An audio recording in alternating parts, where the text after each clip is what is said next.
Okay, so this is basically a throwback to some algebra 2, right? Solving systems of equations. We're going to do a substitution method, which is usually pretty easy. And then we're going to do the elimination method, right? And there's a time and place for each.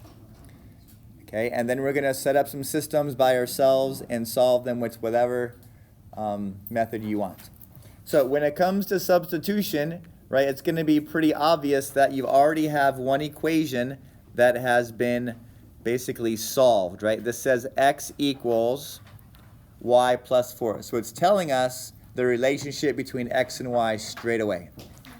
Okay, so that allows us to say, okay, I can take my y plus 4 and I can replace x in my other equation.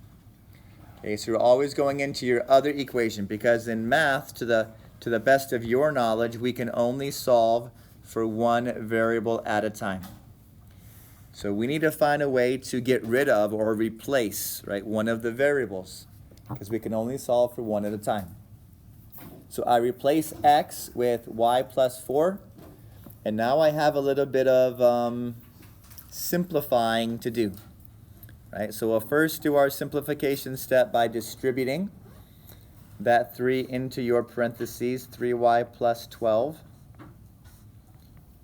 minus y equals 8.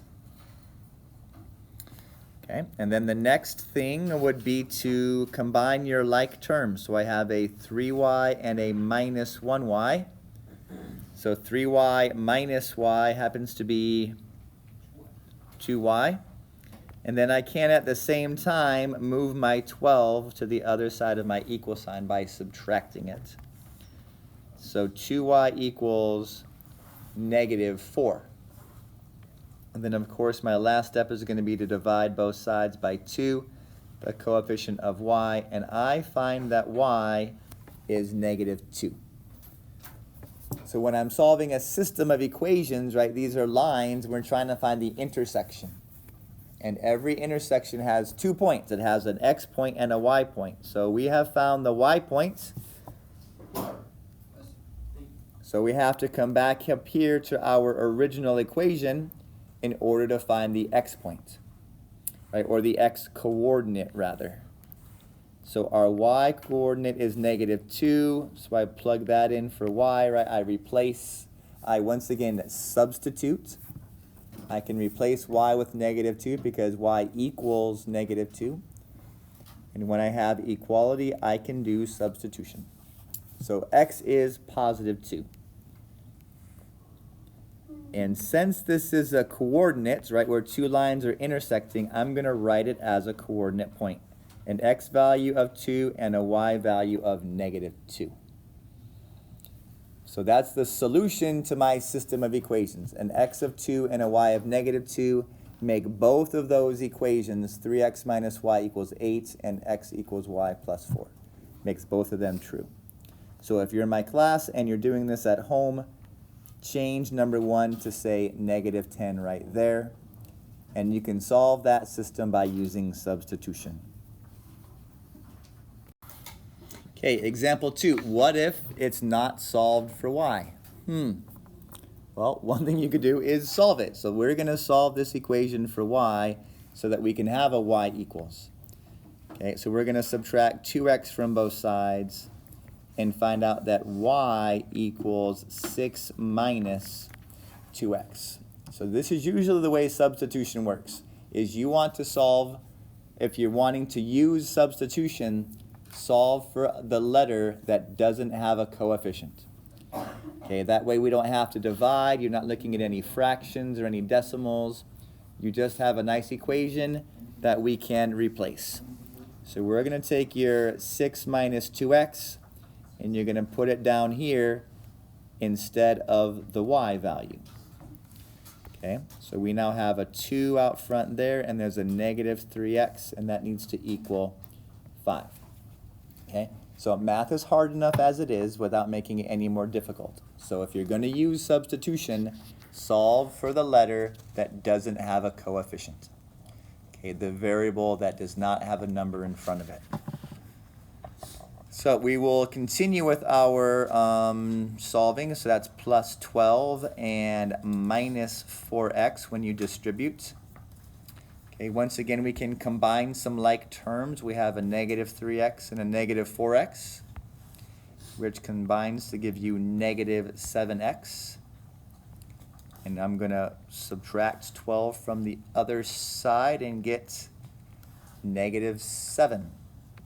So when I divide both sides by negative 7 over negative 7 is positive 1. Okay, so I replace y with 6 minus 2x so I can solve this equation with one variable, because that's all that I know how to do in math, is to solve with one variable.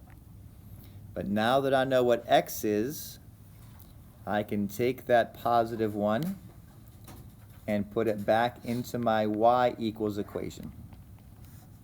And I can solve for y. And now I know that y is going to be positive 4. So these two lines intersect at the point 1, 4. Right? Because when we're solving a system of equations, we're trying to find the point at which these two lines intersect. And they can intersect in one place, in 0 places, or they can be the same exact line and have an infinite amount of solutions. So let's look at our other method, elimination. So when we're using elimination, you want to make sure that the coefficients, right? You're looking for the coefficients of your variable that you want to eliminate are opposites. Okay? You want your coefficients of the variable you want to eliminate to be opposites. So let's say, for example, that you want to eliminate y. Okay? So y has as its coefficient a negative 4.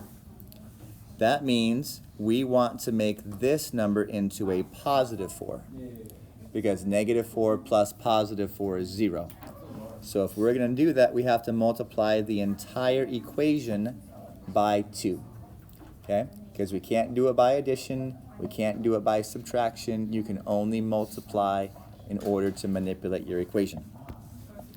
Okay, so our top equation doesn't change, 2x minus 4y equals 6. But your bottom equation becomes 2x plus 4y equals 6. When you multiply all of the terms by 2. Right?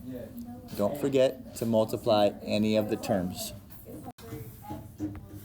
So let's add these together. 2x plus 2x is 4x.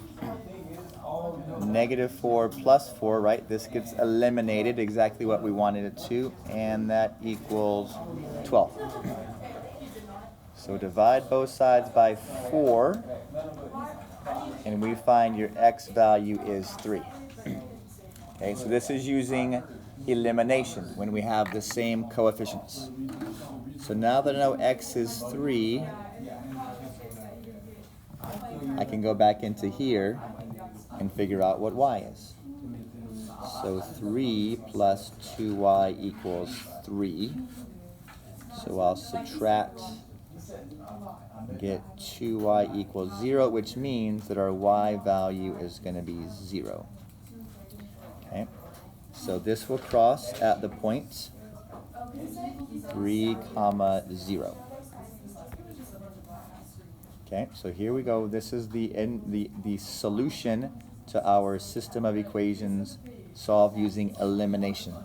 So make sure that your coefficients of whatever letter you're trying to get rid of are the same. So this is example 4.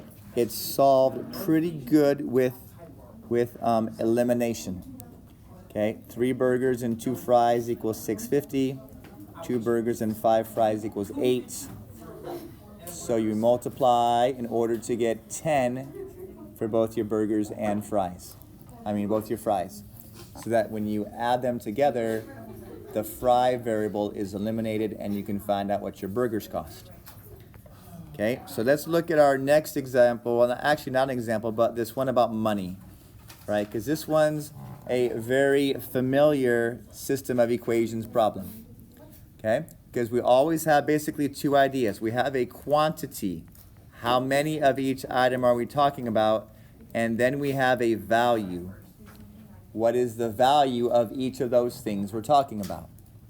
So here it says in our problem we have a jar full of nickels and dimes. Okay, so we have two different types of coins, and together there are 200 coins. So my quantities, I don't know how many nickels, and I don't know how many dimes I have, but when I add them together, I get 200 coins, right? So that's my quantities. Just some amount of nickels plus some amount of dimes equals 200. Okay, and now I have the value. How much is a nickel worth? 5 cents. So let's write that as 5 cents per nickel, so 5N. Plus, how much is a dime worth?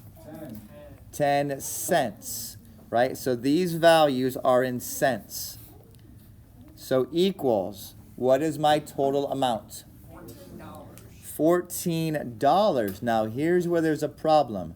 This is in cents, and this is in cents. So we need to make this be in cents also, or we have to change your nickels and dimes to be in dollars. Now to me, it's easier to not have a bunch of decimals in my assignment. So how many cents is $14? That's 1,400 cents. $14 is 1,400 pennies, right? So there's 1,400 cents. Now I have a nice equation that I can solve using a variety of methods. Okay? So one way might be to use substitution. Okay? If I want to use substitution, dimes equals 200 minus nickels. So I can take my 200 minus nickels and put it right there and solve this thing for nickels. And that will tell me how many nickels I have. Okay? Or we could use elimination. And maybe I want to multiply this whole entire thing by -5. And that would get rid of my nickels. Right? If now I have opposite values for n. So whichever way you please, it's fairly straightforward to do it using substitution, and it's also fairly straightforward to do it using elimination. Okay, whichever way you feel is best for you, right, go ahead and do that. So if we're using elimination, that would be minus 5n minus 5d equals minus 1,000. Okay, and we can add these things together. 5 dimes equals 400, and that will tell you how many dimes you get. Okay, and then once you figure out how many dimes you have, you can plug that back into your top equation, and that will tell you how many nickels. Okay, so this is one of your classic systems of equation problems. You have a quantity of things. Quantity, right? How many we don't know, how many we don't know, but we know the total. And then the other equation is about the value, right? A dollar amount. How much is each of these things worth? Or how much does it cost for each of these things? Like your tickets down here, right? $12 for youth tickets, $16 for adult tickets, and $18,000 in sales. Okay, so we have a quantity equation and a dollar equation, and that's how you set up your systems to solve. Okay? So hopefully that was helpful and you can be successful with your systems. Okay, bye.